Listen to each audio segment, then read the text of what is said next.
Hi dear subscribers, most watch me without a subscription, support my channel with a subscription, and I will make you happy with new story. Story 1. My dog is dying, and I'm afraid I won't be able to handle it properly. I am 22, have had my dog for over 10 years. His name is Saz. Yes, Saz, for real. That was his name when we rescued him from a shelter at 2 to 3 years old. He's a Kelpie/Blue Heeler Australian cattle dog. He's the first and only dog I've ever had. He's such a handsome boy, with a wonderful smile that everyone comments on. He has big pointy ears that stick up like those on Batman's cowl, earning him the nickname Bat Dog, amongst a myriad of other nicknames he answers to. Despite his ethnic background as a cattle dog, he's the world's biggest sook. If someone broke in, he'd roll over onto his side and hope for tummy rubs.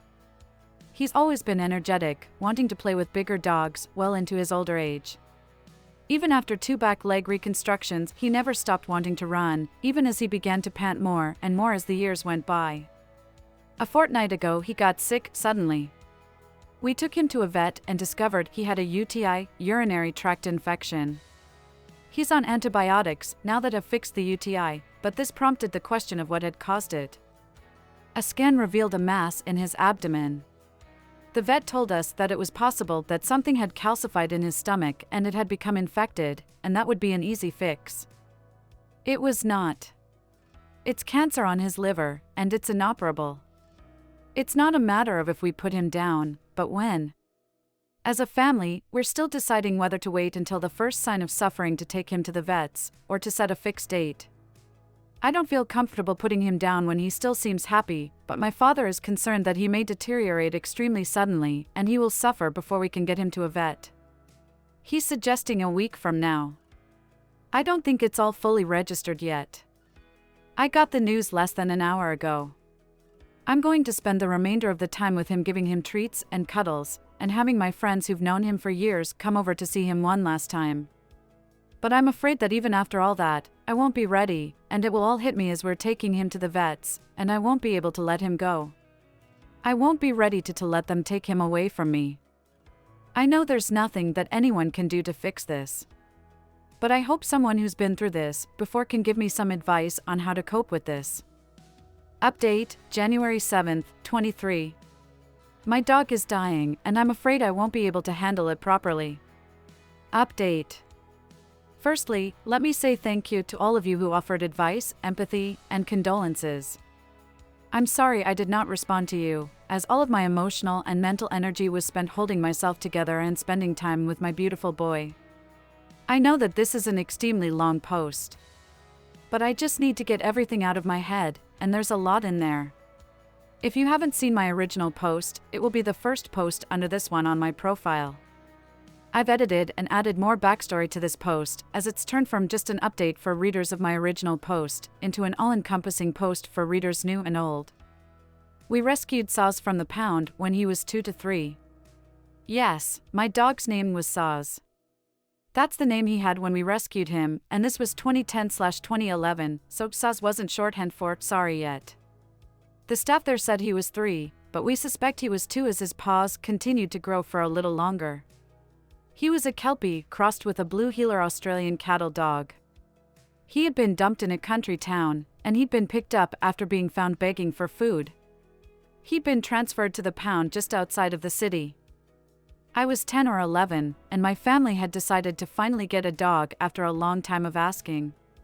My twin brother, my dad, and I went to the pound and had a look at the dogs there.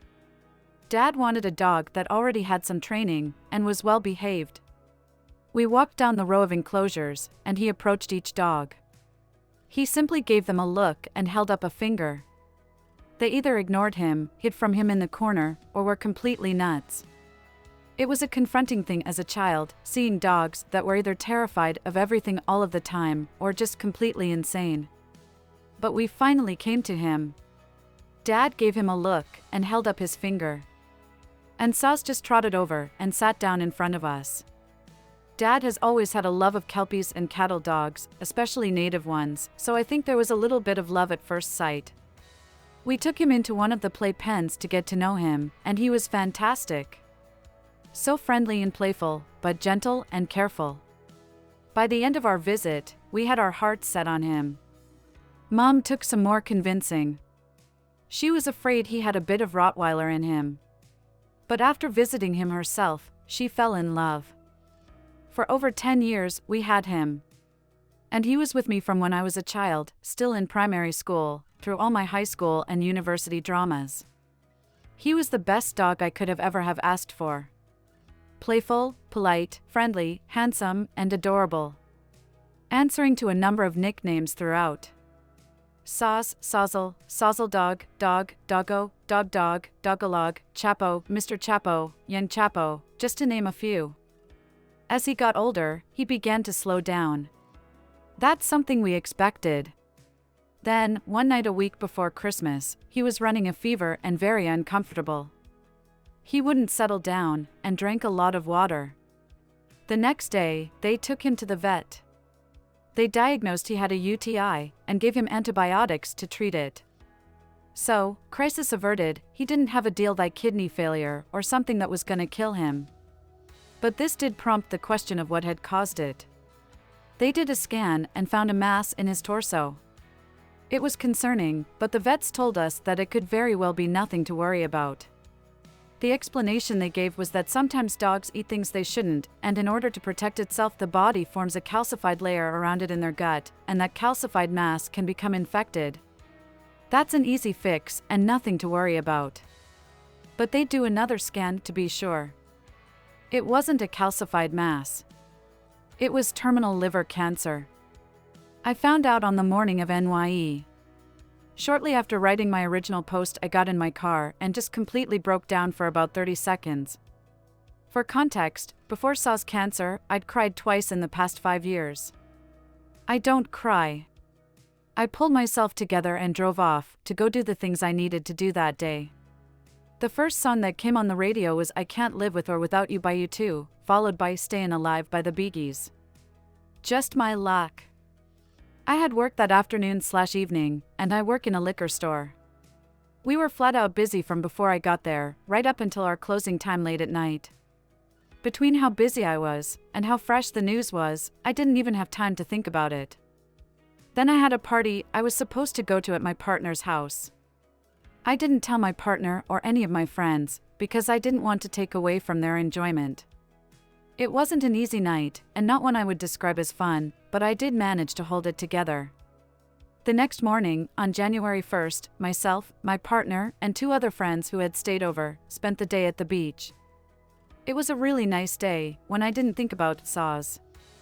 That night I broke the news to my partner. We were both very upset, and we cried into each other's arms. On Monday, I followed one Redditor's advice and bought Saws a Big Mac and a Quarter Pounder for myself.